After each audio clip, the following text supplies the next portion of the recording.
Buenas tardes. Que alguien me conteste si se ve bien y me escuchan. Se ve y se escucha, doctor. Sí, doctor, se ve y se escucha. Bueno, muchas gracias. Vamos entonces a ver, bueno, a continuar con la unidad 8, donde estábamos tratando el diseño de la red de alcantarillado.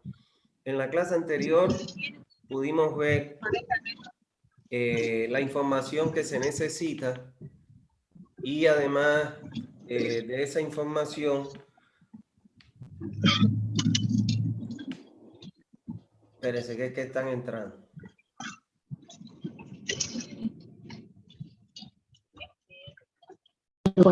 Janine Guzmán, tu micrófono, por favor. Bueno, les decía que en la clase anterior comenzamos a ver la planilla y bueno, vimos que íbamos a ver una planilla que contenía 2 hojas. En la primera hoja que nosotros íbamos a hacer unos cálculos generales de lo que era la densidad, la población de diseño y el coeficiente de Harmon, y además que le agregábamos toda una serie de datos que ya habíamos seleccionado. Dijimos que en la segunda planilla, en la segunda hoja, íbamos a ver la planilla de 40 columnas y comenzamos viendo que lo primero que se hacía, según lo que les dije, era que debíamos primero calcular todas las alcantarillas secundarias. Una vez concluida todas las alcantarillas secundarias, proceder a calcular las alcantarillas principales para luego calcular los colectores y finalmente los interceptores. Entonces vamos a ver en el día de hoy, vamos a comenzar a ver la memoria de cálculo de cada una de esas 40 columnas que contiene la planilla. Y eso es lo que vamos a ver a comenzar en el día de hoy. Para una mejor comprensión de la planilla, utilizaremos este pequeño ejemplito que vemos acá, donde el cálculo se realizará el cálculo de un tramo, de una alcantarilla secundaria que está compuesta por dos tramos. Es un ejemplo muy simple, es solo para que nos vayamos a auxiliar. Tampoco vamos a calcularlo porque no lo tengo calculado, pero sí vamos a auxiliarnos de alguna información para realizar algunos cálculos. Fíjese que la alcantarilla está compuesta por 2 tramos, el tramo 1-2 comprendido entre la cámara 1 y la cámara 2. Recuérdense que un tramo de alcantarilla se conoce como aquel tramo de tubería que está comprendido entre una cámara inicial, en este caso la 1, y una cámara final, la 2. Y el otro tramo de alcantarilla está comprendido entre la cámara inicial, que en este caso se convierte en la 2, y la final, que es la cámara 3.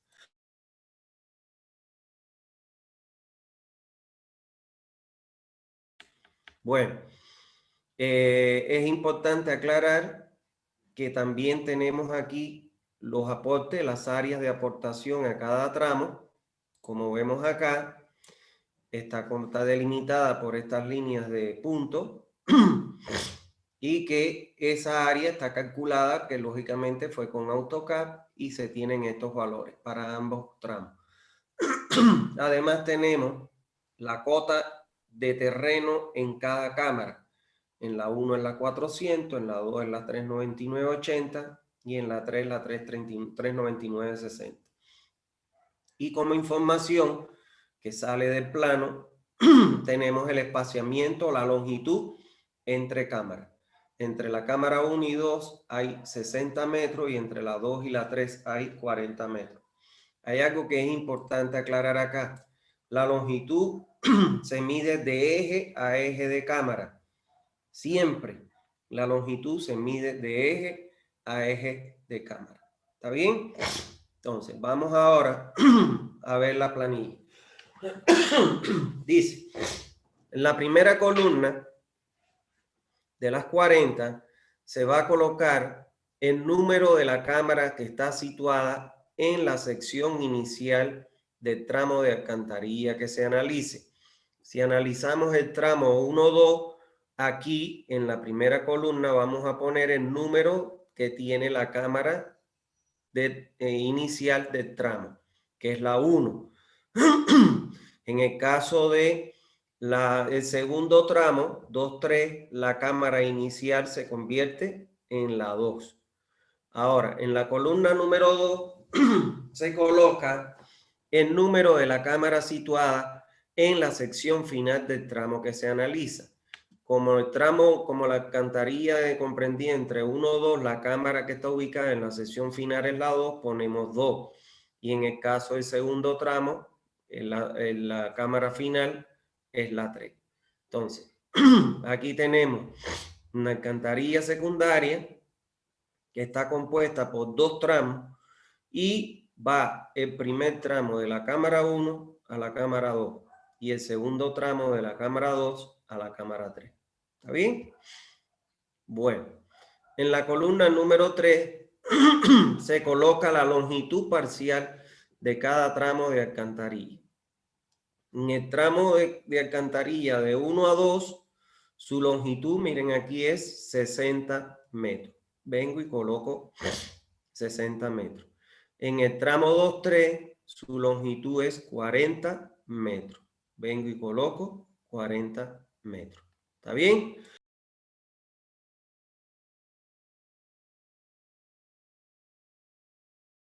Bueno, en la columna 4 y 5 voy a colocar la cota del terreno en la cámara que está situada aguas arriba del tramo y la cota del terreno en la cámara que está situada aguas abajo del tramo. En la columna 4 colocaré la cota del terreno de la cámara que inicia el tramo. Y en la columna 5 colocaré la cota del terreno de la cámara que finaliza el tramo. ¿Está bien? Entonces, en el tramo 1-2, la cota inicial 400. Mírenlo aquí, 400. La cota final del tramo, que es la 2, 399.80. Aquí están los 399.80. Ahora, en el tramo 2-3, la cámara que inicia el tramo es la 2, por ende, repito, la cota de 399.80. Mientras que la cota que finaliza ese tramo es la 3, es la cámara 3, la cota 399.60. O sea que coloco la cota del terreno en la cámara que inicia el tramo y la cota del terreno en la cámara que finaliza el tramo. Fíjense que hay cámaras que se constituyen para el tramo anterior, la final, la cámara final del tramo, pero para el próximo tramo se constituyen en la cámara inicial. Por eso es que se repiten aquí estas cotas. En la columna 6 y 7 vamos a colocar el área. En la 6 se coloca el área parcial que aporta el tramo de alcantarilla que se analiza. Y en la 7 se coloca el área acumulada que se obtiene de la suma del área del tramo de alcantarilla más el área de los tramos que la anteceden. ¿Está claro? O la preceden. Entonces, anteceden, perdón. Entonces, aquí vamos a ver, fíjense ustedes acá, ¿cuál es el área parcial del tramo 1-2? El área que aporta el tramo 1-2 es la suma de 1,5 más 1,7 hectáreas. Esa suma me da 3,20 hectáreas. Y pongo aquí 3,20. Ahora, el área parcial del tramo 2-3, este que está aquí, fíjense ustedes que es la suma de 2,6 más 2,5, eso da 5,10. Y coloco su valor ahí. Ahora, en la columna 7, vamos a colocar las áreas acumuladas, que la vamos a obtener de qué? De sumar el área del tramo que estamos analizando más la suma de las áreas de los tramos que la anteceden. Como en el tramo 1-2, el área que aporta ese tramo es 3,20, pero como no lo antecede ningún tramo, entonces el área que lo antecede es 0, por ende, el área de tramo es igual en ese caso particular al área acumulada. Ahora, cuando pasamos al tramo 2-3, el área del tramo es 5,10 más el área del tramo que la antecede, que son los 3,20, eso me da 8,30. ¿Está bien?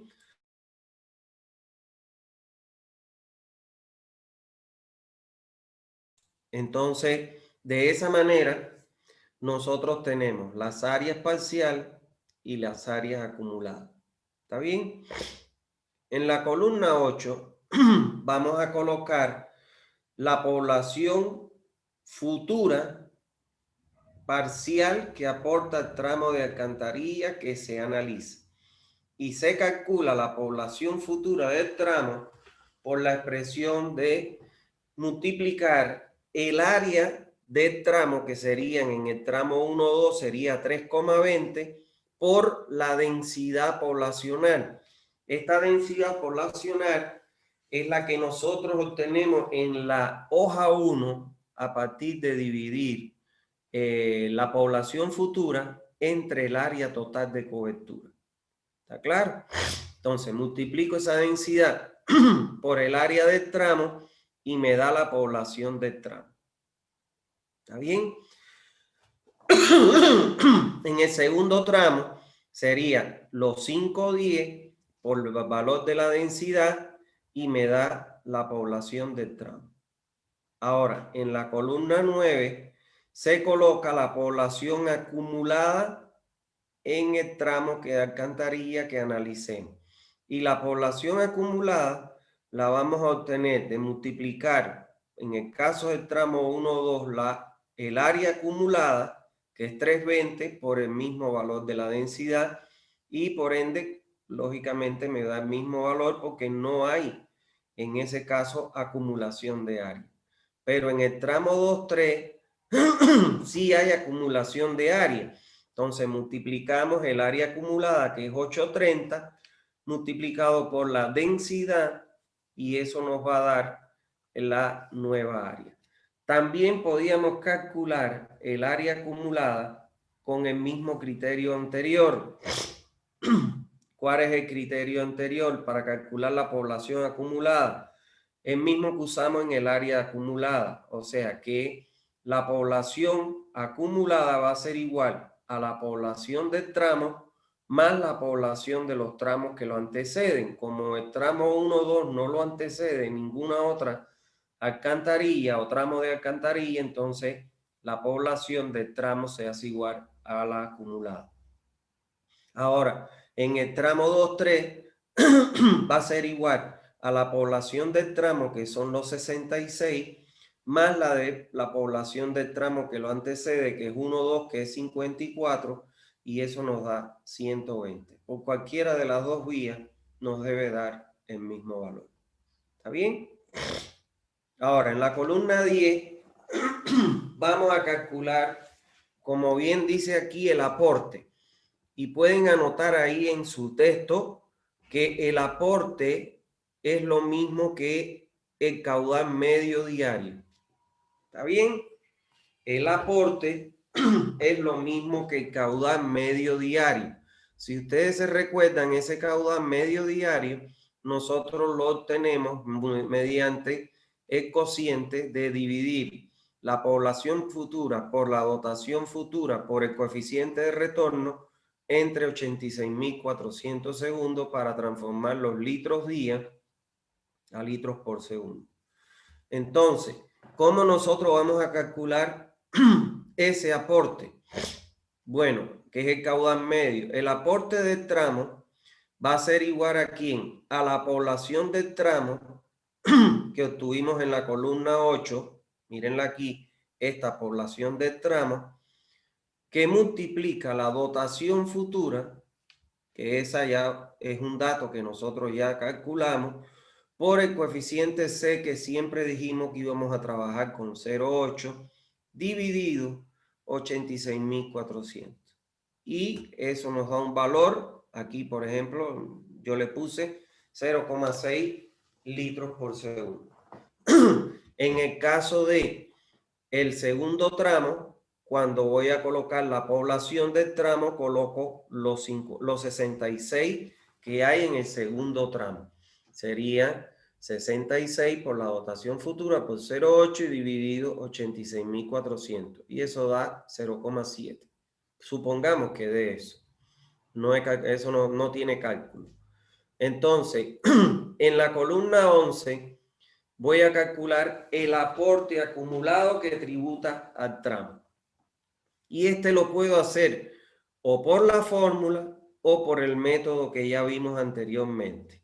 En el caso de la fórmula, el aporte acumulado va a ser igual. Ahora, en vez de trabajar con la población del tramo, trabajo con la población acumulada de cada tramo, multiplicado por la dotación futura, por el 0,8 y por entre dividido 86.400.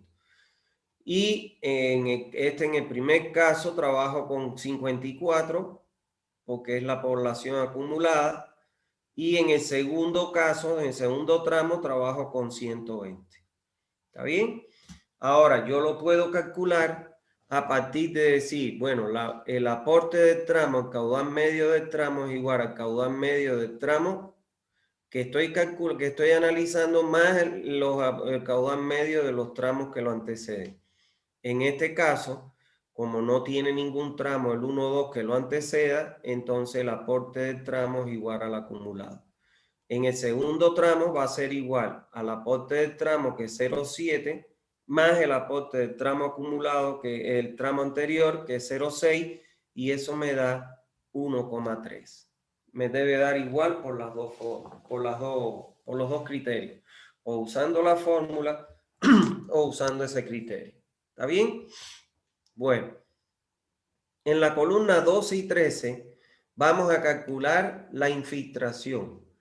¿Qué cosa es la infiltración? Es el caudal, anótenlo ahí en su librito, pónganle ahí que es Q sub I, el caudal de infiltración. Entonces, lo primero que vamos a hacer en la columna 12 es calcular el caudal de infiltración de tramo. Y el caudal de infiltración de tramo va a ser igual a ¿quién? A el gasto unitario, el caudal unitario, Q sub I, que voy a utilizar dependiendo si mi nivel freático está por debajo de la tubería, utilizo 0,001 litros por segundo por metro. Y si en caso de que el nivel freático estuviera por encima de la tubería, utilizo 0,002 litros por segundo por metro. Ahora, ese caudal unitario lo voy a multiplicar por la longitud del tramo. Longitud que obtuve en la columna 3, que es la que mido de eje a eje de cámara. Y en caso, y escuchen esto, en caso de que a corto, mediano plazo no se tenga previsto la implementación del drenaje pluvial, entonces la norma nos obliga a considerar como caudal de infiltración 2 litros por segundo por hectárea por el área del tramo. ¿Está claro? Y esa área del tramo es la que obtuve en la columna 6. Recuérdense ustedes, el caudal de infiltración es el caudal unitario multiplicado por la longitud del tramo. Ahora, si no hay a corto o mediano plazo previsto la implementación del drenaje pluvial, entonces se le suma un cierto aporte de agua pluvial al alcantarillado. ¿Por qué? Porque la gente tiene como hábitos y costumbres de que conecta, por ejemplo, las bajantes pluviales muchas veces las conectan a una cámara sanitaria, cosa que no debe ser porque eso debe ir a la cuneta de la calle. Pero hay gente que el patio mismo se inunda, le hace un tragante y lo conecta al alcantarillado. Entonces, por eso es que la norma dice que en caso de que no exista a corto o mediano plazo la implementación de una red de drenaje pluvial, se le sume al caudal de infiltración este otro aporte. Entonces, con eso calculamos ya la infiltración del tramo. Para calcular en la columna 13 la infiltración acumulada, hacemos lo que hemos venido haciendo. La infiltración acumulada del primer tramo, que es 0,1, la del tramo, más la de los tramos acumulados, de los tramos que lo anteceden, perdón. Como no hay ninguno que lo anteceda, entonces la infiltración del primer tramo acumulada es igual a la infiltración del tramo. Y en el segundo tramo va a ser igual a ¿quién? A la infiltración que calculé para el tramo más la del tramo anterior, que es 0,1, y me dan los 0,3. ¿Está bien? Entonces, así se calcula la acumulada. Bueno, en la columna 14 vamos a calcular lo que se llama en la planilla el influjo. Anoten ahí en su texto que el influjo no es más que el caudal de conexiones erradas. ¿Está claro? El influjo no es más que el caudal de conexiones erradas. Y este se calcula, las conexiones erradas, va a ser igual a ¿quién? Va a ser igual a un valor que adoptamos entre el 5 y el 10% del caudal medio diario. Yo les recomendé que siempre se trabaja con el 5, por eso es que el caudal de influjo, conexiones erradas, se calcula como 0.05 multiplicado por el caudal medio diario, que no es más que el aporte de tramo que calculamos en la columna 10. ¿Está claro? Entonces, en este caso, el caudal de conexiones erradas del primer tramo va a ser igual a ¿quién? A 0.05, que multiplica a el aporte del tramo, que es 0.6. Me va a dar un valor que es 0.035, por ejemplo. Y en el segundo tramo va a ser igual a 0.05, que multiplica a los 0.7, que es el aporte del tramo o el caudal medio diario del tramo. ¿Está bien? Ahora, para calcular el caudal de conexiones erradas acumulado, lo vamos a calcular por el mismo criterio. El caudal de conexiones acumuladas, erradas, o el influjo acumulado en el tramo 1,2 es igual al influjo del tramo, que es 0,035, más el influjo de los tramos que lo anteceden. Como no lo antecede nadie, entonces el influjo del tramo es igual al influjo acumulado. En el caso del tramo 2,3, el influjo del tramo me dio 0,03, más el influjo del tramo anterior, que es 0,035, entonces eso me da un influjo acumulado de 0,065. ¿Está bien? Bueno, en la columna 16 y 17 vamos a calcular los aportes, tanto puntual del tramo como acumulado. Entonces, el aporte puntual, ¿qué cosa va a ser? El aporte puntual en un tramo va a ser igual a la suma de los caudales comerciales, el caudal institucional, más el caudal industrial. Si en un tramo no existiera ninguno de estas instituciones o comercio o industria, entonces el aporte sería igual a 0.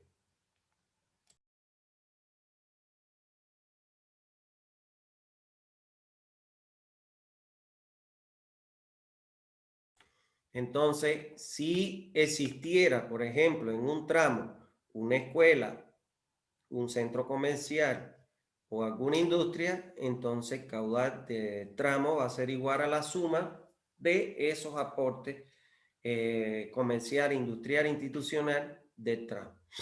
Vamos a ver en el ejemplo que en el tramo 1,2, como no hay aquí ninguna señalización o indicación de que hay una escuela, de que hay un comercio, o que hay una escuela, que hay un comercio, o que hay una institución, o que haya una industria, entonces el aporte puntual debido a estos aportantes es igual a 0.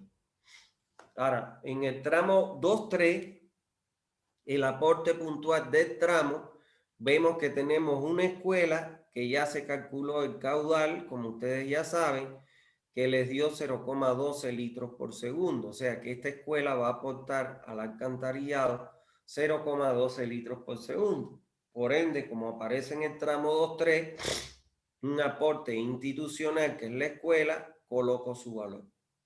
¿Está bien?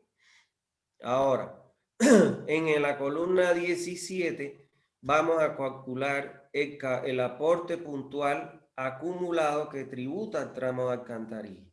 Y el aporte acumulado, por ejemplo, del tramo 1-2, va a ser igual al aporte del tramo que 1-2, que es 0, más el de los tramos que lo anteceden. Como no hay ninguno, entonces es 0 el valor.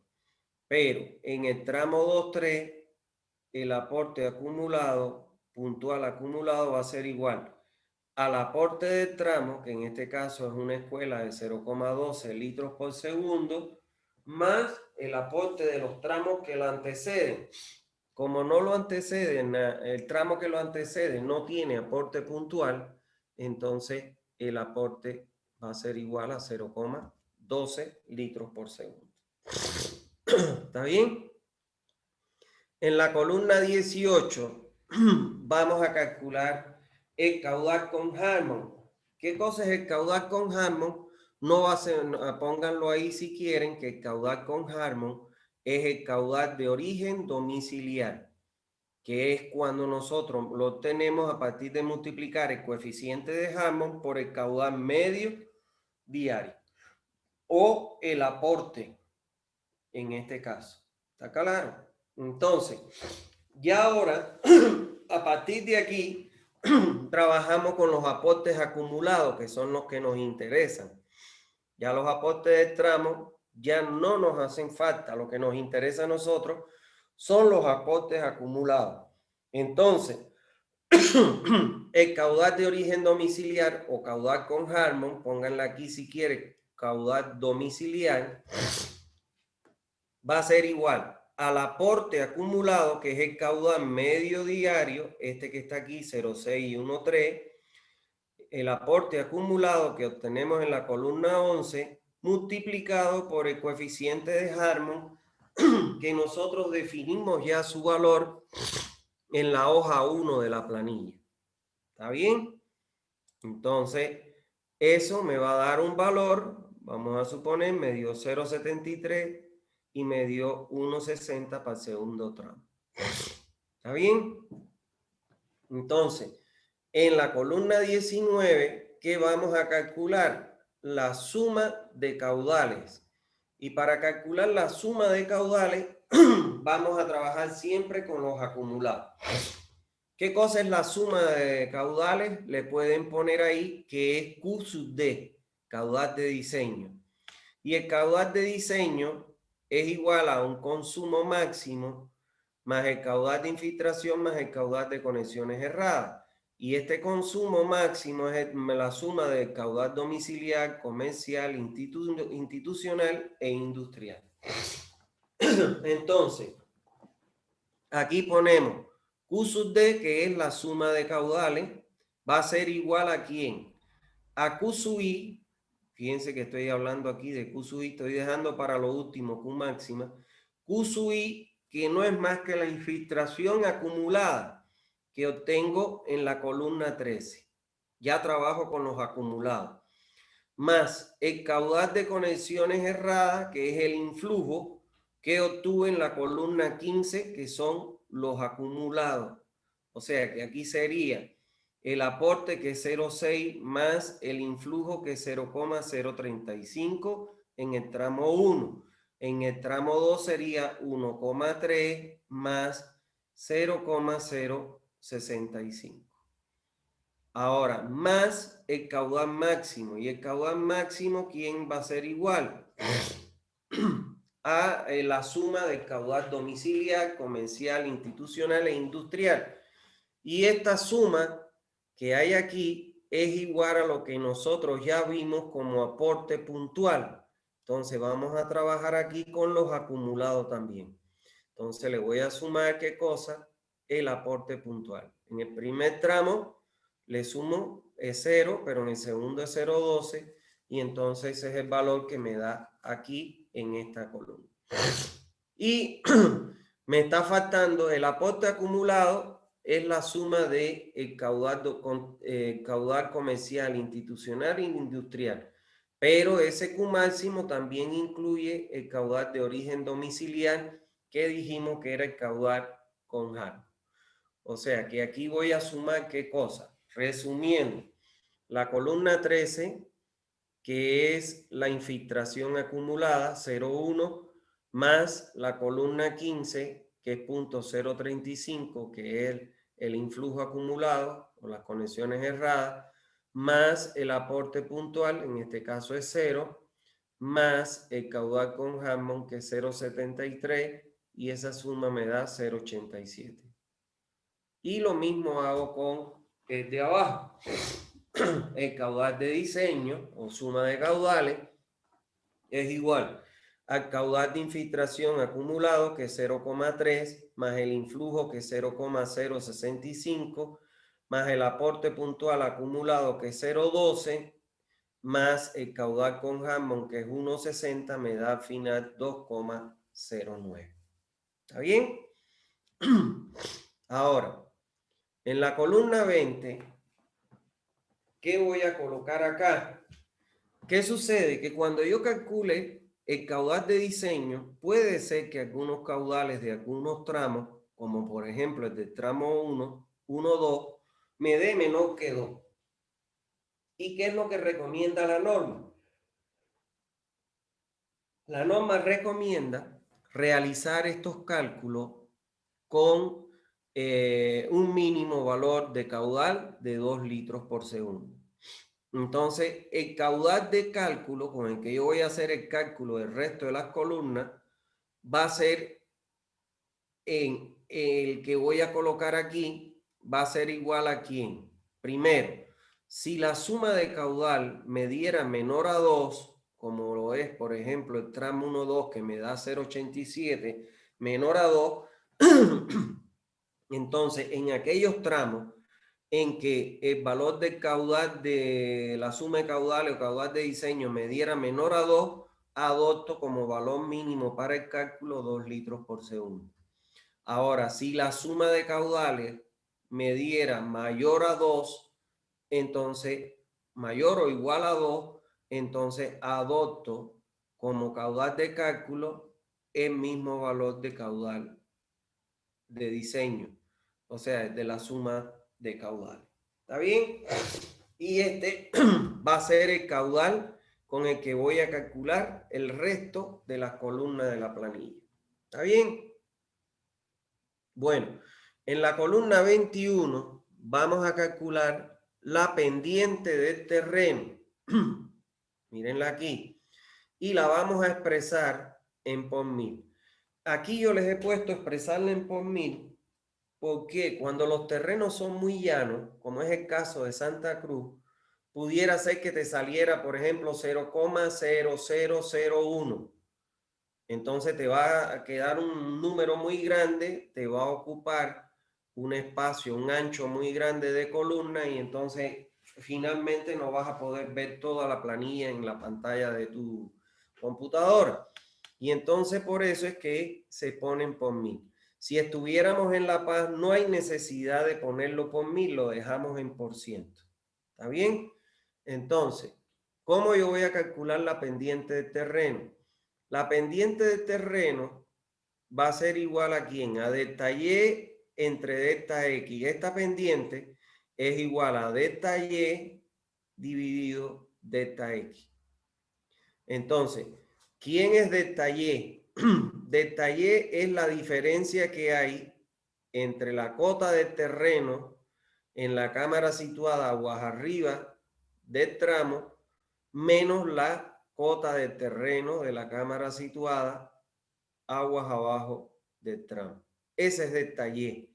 Y delta X, ¿quién es? Es la longitud medida de eje a eje de la cámara inicial a la cámara final que obtuvimos en la columna 3. El caso de la cota de terreno en la columna aguas arriba y aguas abajo, nosotros los obtuvimos en la columna 4, la cota de terreno aguas arriba, y en la 5 la cota de terreno aguas abajo. Y como les decía, en la columna 3 obtuvimos la longitud del tramo y lo multiplicamos por 1000 para transformarlo por 1000. Recuérdense que eso es solo en topografías llanas. Si la topografía no fuera llana, lo dejamos en %. ¿Está bien? Bueno. Es importante aquí que fíjense que estamos calculando la pendiente del terreno. No la podemos confundir con la pendiente de la tubería. ¿Está bien? Por eso es que utilizamos las cotas de terreno.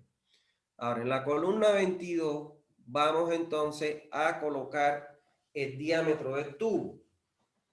En esta columna siempre vamos a comenzar colocándole por punta a todas las alcantarillas, no importa que sean secundarias, principales, colectoras, interceptoras, siempre comencemos por el mínimo valor de diámetro que me recomienda la norma, que para el caso del sistema simplificado es 6 pulgadas, 150 milímetros. Y entonces ponemos en esta columna, ponemos en todos los casos la pendiente mínima recomendada por la norma, perdón, el diámetro mínimo recomendado por la norma, que son los 150 milímetros, equivalente a 6 pulgadas.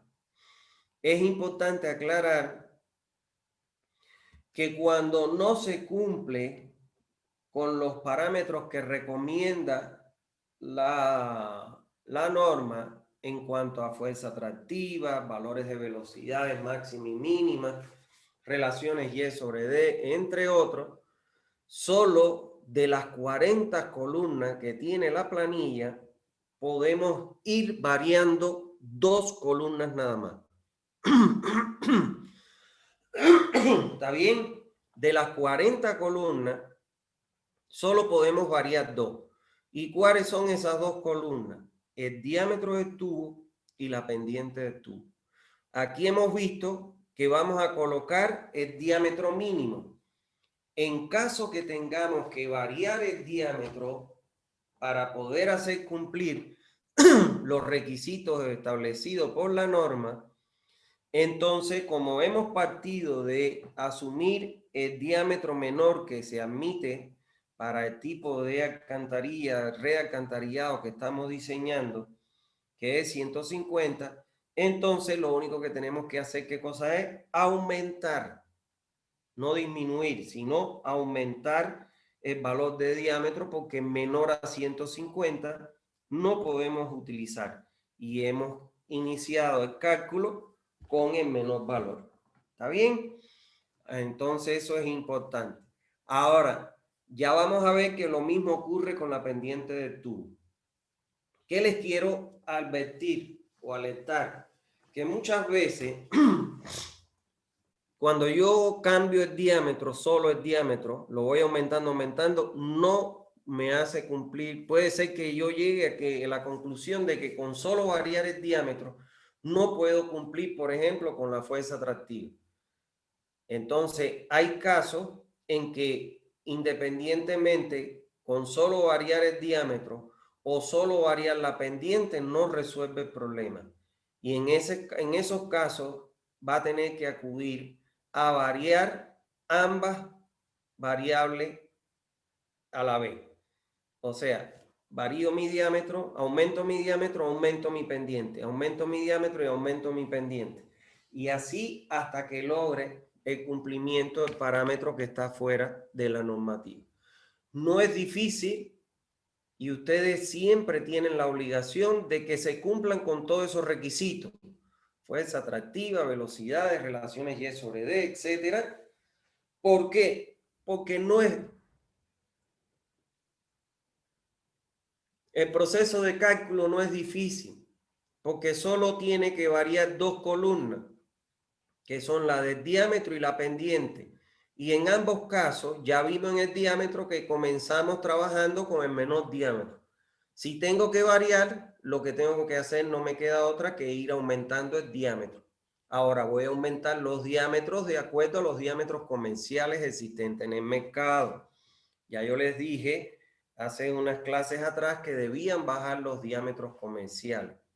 ¿Está bien? Y en el caso de la pendiente, vamos a ver ahora la pendiente, que también trabajo con la mínima, y lo que me queda nada más que cosa es aumentar pendiente.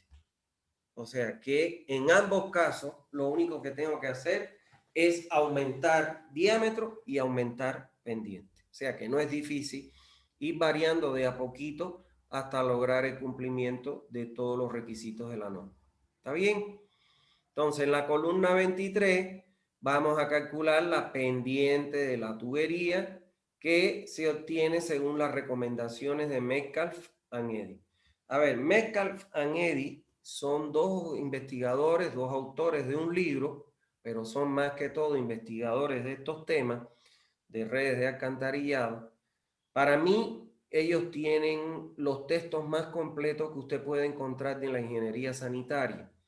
En Metcalfe and Eddy son 3 tomos que tienen. En el tomo 1, perdón un momento, por favor, que es de mi carro.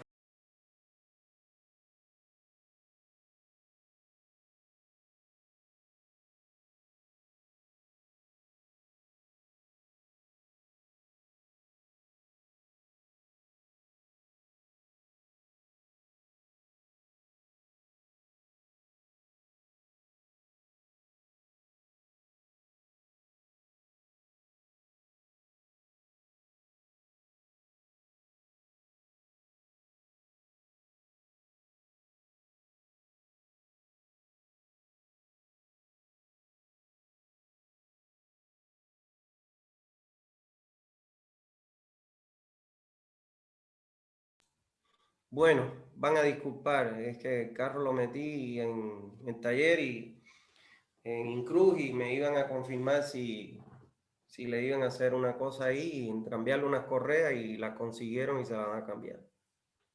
Querían mi venia. Bueno, entonces les decía que Metcalfe and Eddy son dos autores investigadores sobre estos temas que tienen los libros el libro más completo de ingeniería sanitaria. Tienen 3 tomos. Un tomo 1 que es sobre agua potable, o sea, abastecimiento, tratamiento y distribución de agua potable. Y el tomo 2 es sobre redes de alcantarillado sanitario, mientras que el tomo 3 es de plantas de tratamiento de agua residual. Esos son los 3 tomos que tienen Metcalfe. En su tomo 2, que es el tomo de alcantarillado sanitario, ellos dan una tabla donde tienen 2 columnas. Una primera columna donde tienen los diámetros comerciales y una segunda columna donde tienen para cada diámetro comercial el valor de la pendiente mínima del tubo. ¿Está claro? Entonces, ¿qué fue lo que yo hice? Para no ponerle la tabla aquí porque la planilla lo mejor que hace es calcular, entonces lo que hice fue que llevé a un programa en el mismo Excel, llevé un programa de el ajuste de curva para obtener la ecuación de mejor coeficiente de correlación, la ecuación que mejor se ajusta a esa curva. Y entonces esa ecuación que me devolvió el programa de ajuste me dio que la pendiente de tubo, que ya lógicamente Metcalfe and Eddy te da para cada diámetro el valor de pendiente mínima que puedes utilizar en alcantarilla. Por ende, esta pendiente de tubo es la pendiente mínima que se puede colocar para el diámetro que usted está calculando. Entonces, me dice que la pendiente mínima del tubo va a ser igual a 2,105785, que multiplica el diámetro elevado a la menos 1,232201, y todo ello lo cierro en paréntesis y lo multiplico por 1000 para obtener la pendiente de la tubería en por 1000. ¿Está claro? Entonces, esta es la columna 23, que es la que estoy calculando de la pendiente del tubo, va a ser igual a esta ecuación, pero aquí ya sustituyo el diámetro por el que obtuve o supuse en la columna 22, fíjense aquí, que es el diámetro de la tubería, y de esa manera me va a dar la pendiente para cada tramo, la mínima, ¿está claro?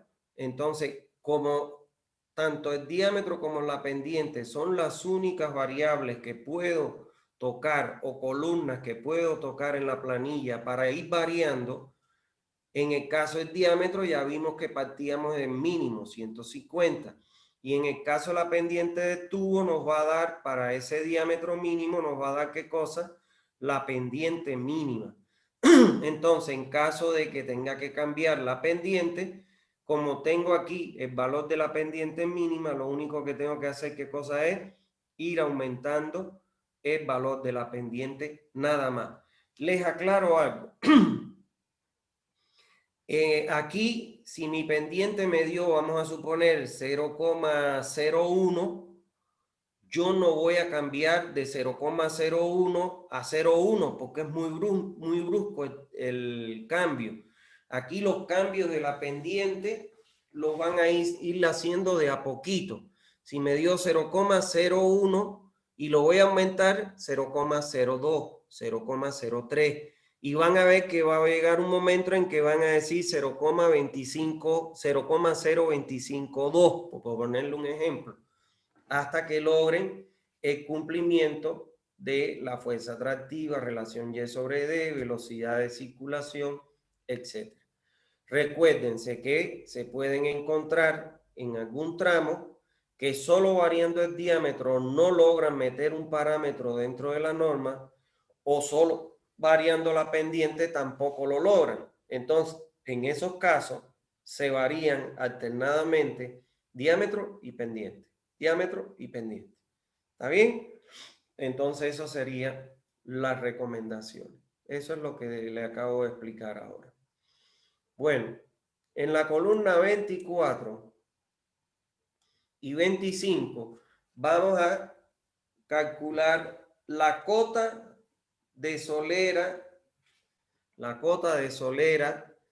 de tubo, la cota de solera de tubo, la cota de solera inicial de tubo del tramo de alcantarilla, y en la 25 la cota de solera final de tubo que le corresponde al tramo de alcantarilla. Para el caso de calcular la cota, para que lo entendamos acá, yo tengo un tramo donde tengo una cámara inicial, esta vamos a suponer que es la cámara 1, y una cámara final que es la cámara 2. ¿Qué es lo que voy a calcular en la columna 24 y 25? La cota inicial de solera de la tubería al inicio del tramo, y en la 25 la cota final de solera de la tubería que comprende ese tramo. Entonces, para calcular la cota inicial en los puntos de arranque, ¿qué quiere decir en los puntos de arranque? Donde yo voy, por ejemplo, aquí, yo comienzo mi alcantarilla secundaria en el tramo 1-2. Esta sería mi cámara 1 y esta sería mi cámara 2. Entonces, en los puntos donde inicio el tramo de alcantarilla, el tramo inicial de alcantarilla, ¿cómo yo calculo esta cota de solera? La calculo a partir de esta expresión. La cota inicial de la solera va a ser igual a ¿quién? A la cota del terreno menos la profundidad mínima que me recomienda la norma, que en estos casos es 1 metro. Acuérdense que la mínima profundidad de la norma es 1 metro y la máxima es hasta 6. Entonces, menos 1 metro, menos el diámetro del tubo. Mírenlo aquí para que lo entiendan mejor. La cota de solera de la tubería de salida va a ser igual a ¿quién? A la cota de terreno menos el relleno o el encape que tiene la tubería mínimo, el recubrimiento mínimo de la tubería según la norma, que es 1 metro, menos el diámetro. Y eso me da la cota de solera. Aquí pudieran hacer que alguno de ustedes me diga como exquisitece de que la tubería tiene un espesor. Y es verdad, Entonces habría que restarle dos veces, una vez el espesor de la tubería. Pero se desprecia porque el espesor de la tubería en definitiva son milímetros, no es tampoco un tubo que tiene 1 metro de espesor, son milímetros, entonces no se toman en cuenta. O sea que la cota inicial de un tramo que comienza va a ser igual a ¿quién? A la cota de terreno menos el recubrimiento mínimo que me recomienda la norma, que es 1 metro, menos el diámetro de la tubería. Y eso me da la cota de solera de la tubería. ¿Está bien? Ahora, vamos a ver cómo calculamos la cota. Bueno, no. Vamos a ver ahora, en el caso del tramo 2-3, que sería aquí, esta sería la cámara 2 y la cámara 3, la cota inicial la vamos a asumir igual a la cota final del tramo que la antecede. O sea, fíjense ustedes, en cámaras intermedias, que es la cámara 2, que es una cámara intermedia entre el tramo 1-2 y 2-3, la cota inicial del tubo se iguala a la cota final de la tubería de llegada de la cámara, a excepción de aquellos casos en que existan cámaras con caída. ¿Está claro? O sea que la cota inicial en cámaras intermedias va a ser igual a la cota final del tubo que arriba la cámara. Ahora, mírenlo acá. Este es el caso, ¿no es? En cámaras intermedias, la cota inicial la igualo a la cota final del tramo que la antecede. ¿Está claro? A excepción de que existan cámaras con caída. Es importante decirle que cuando existen cámaras con caída, en tramos de alcantarilla secundaria, las cotas se calculan en el dibujo, dibujándolas. ¿Está claro? Imagínense una calle de La Paz que tiene una pendiente muy fuerte. Entonces ahí usted dibuja y, bueno, cuando usted llegue hasta los 5 metros, por ejemplo, usted va a venir acá y dice acá, voy a darme la menor pendiente posible, la pendiente, en ese caso, la pendiente máxima que me garantice la velocidad. Entonces, esta caída que voy a tener de aquí hasta la otra cámara, aquí la caída que voy a tener aquí de la cota de llegada a la cota de salida, la acomodo en el dibujo y jugando con el cálculo. Es más complejo todavía. Pero en caso, por ejemplo, de topografía llana, como es el caso de Santa Cruz, la cota inicial del tramo que le sigue va a ser igual a la cota final de la solera de la tubería que llega a la cámara. ¿Está bien?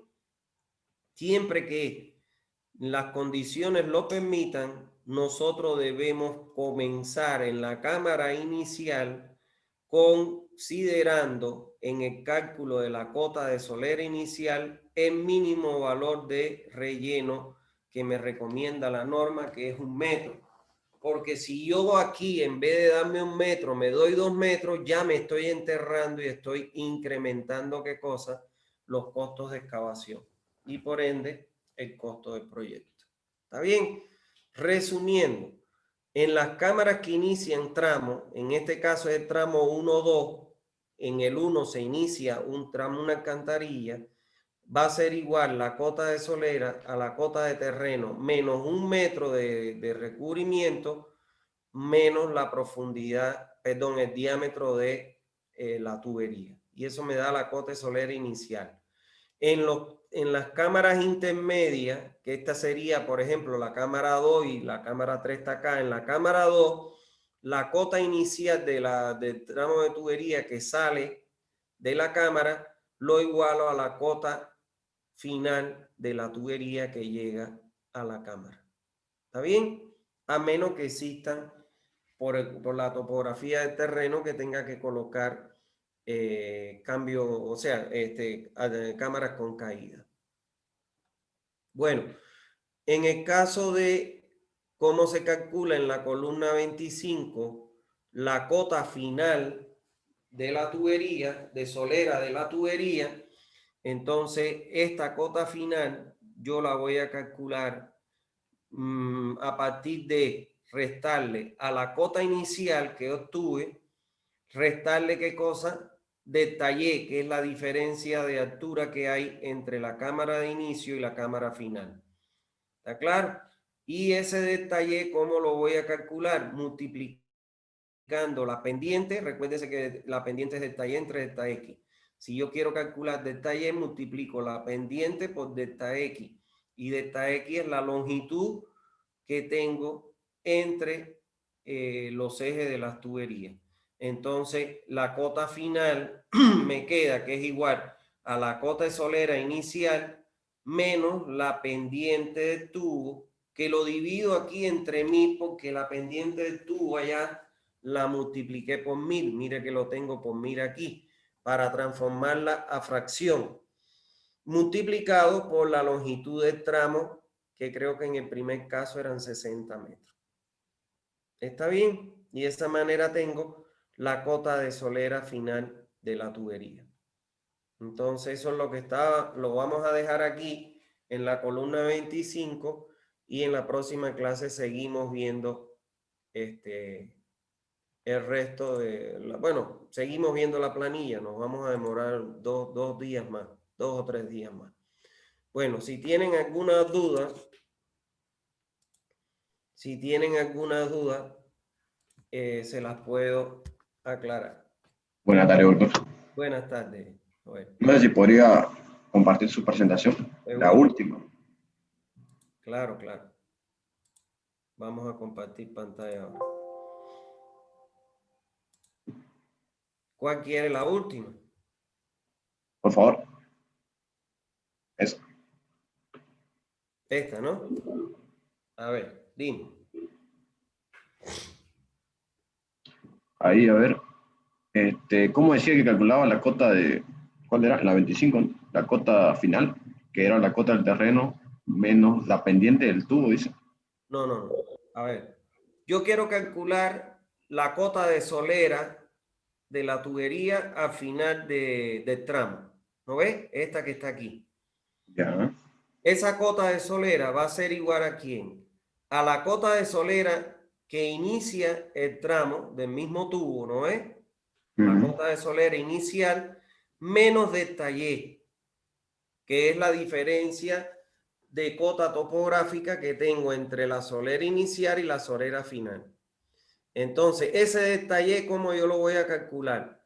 Yo sé que la pendiente de una tubería es igual, para saber la diferencia de cotas, la pendiente es delta Y entre delta X.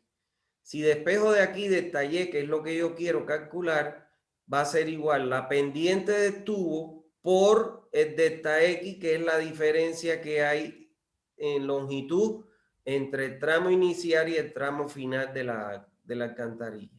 O sea, la longitud entre cámara y cámara. Entonces, la cota final va a ser igual a ¿quién? A la cota de solera inicial menos, fíjense ustedes que es la pendiente del tubo, que la divido entre 1000 porque aquí la multipliqué por 1000 para que no me saliera tan grande. ¿No ves? La divido entre 1000 para llevar la fracción multiplicado por la longitud del tramo. Más nada, eso es. Gracias. ¿Entendiste? Sí, que no lo vi, Ya. que reemplazó directo. Bueno, ¿alguna otra pregunta que tengan?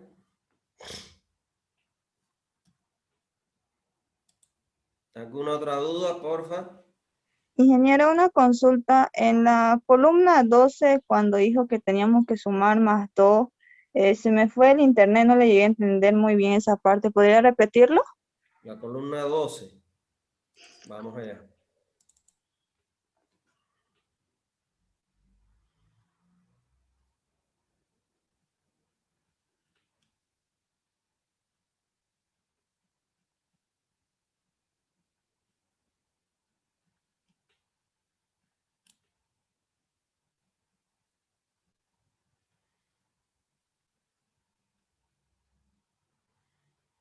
La columna 12. La infiltración. ¿Esa es? Sí, la parte que estaba explicando de por qué era el más 2 por el tramo. Si ustedes se recuerdan, cuando dimos la clase, dijimos que en el caso de cuando calculáramos el caso de cálculo del caudal de infiltración, en el caso del cálculo del caudal de infiltración, la norma nos recomendaba calcular el caudal de infiltración en el tramo como el producto de el caudal de infiltración unitario que se adopta si el nivel freático está por debajo de la tubería 0,001 y si está por encima 0,002 multiplicado por la longitud del tramo, que es la longitud entre eje y eje de cámara que ya les dije. Ahora, en aquellos casos, si nosotros vamos a diseñar, por ejemplo, el alcantarillado de Guarne, nos vamos a acercar a la empresa en este caso, que es las alcaldías, son las que tienen en cuenta el drenaje pluvial, y le vamos a preguntar en el departamento de drenaje pluvial que en qué tiempo ellos prevén implementar el alcantarillado sanitario. Y entonces, si a corto o mediano plazo no se tiene previsto la implementación del alcantarillado sanitario, estoy hablándote de en los 3, 4 años, en los 2, 3 años máximo que vienen, estamos en el 2021, nos dicen, no, yo lo pienso hacer en el 2030. Ah, no. No, entonces hay que considerar en ese caso, a lo sumo hasta 2 años máximo, 3 máximo. Si ellos me dicen está previsto para el POA del año que viene, que es el 22, o en el 23, bueno, ya ahí no lo considero este aporte pluvial. Pero si me dicen no está previsto en el 24, en el 30, ya ni a corto ni mediano plazo, entonces yo lo que hago, estoy obligado, la norma me recomienda a que le adicione a este caudal de infiltración, que es el caudal del agua que se infiltra a través de juntas mal colocadas de las uniones de las tuberías con las cámaras de inspección o las propias cámaras de inspección mal impermeabilizadas, le tengo que adicionar, según la norma, 2 litros por segundo y por hectárea. Y lo tengo que multiplicar eso por el área de aporte del tramo. El área de aporte del tramo sería, en este caso, la suma de 1,7 más 1,5, que es creo que 3,10, y la suma de 2,6 más... No, esto me da 3,20 y esto me da los 5,10 creo que son. ¿No ven? Entonces multiplico los 2 litros por esa área. Como el área está en hectáreas, se van las hectáreas con las hectáreas y me quedan litros por segundo. Aquí el caudal de infiltración unitario está en litros dividido segundo por metro. Como la longitud está en metros, se me van los metros con los metros y me quedan los litros por segundo. ¿Entendiste? Sí, sí, ingeniero, gracias. No, pues no. ¿Alguna otra duda que tengan? Ingeniero, cuando se ha alcanzado el periodo, ¿qué se realiza? ¿Se amplía la red y cómo? Déjame contestar una que tienen aquí. Disculpe, doctor, en el libro, en el tema 4, el nivel freático bajo es de 0,02 y el nivel freático alto es de 0,001. A ver, cuando hablamos de nivel freático alto, eso significa que... No. Está mal esto que está aquí, que tú dices aquí.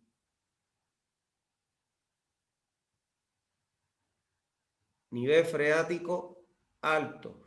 No. A ver, te explico qué cosa es eso. Cuando el nivel freático está por debajo de la tubería, ¿qué significa eso? Que el tubo está por encima del nivel freático. El nivel freático no alcanza la tubería. En ese caso, yo adopto 0,001. Ahora, si este es mi tubo y el nivel freático va a rebasar el tubo, entonces adopto un mayor valor que 0,002. No sé si lo entendiste, Luis Fernando. ¿Entendiste? Bueno, supongo que haya entendido.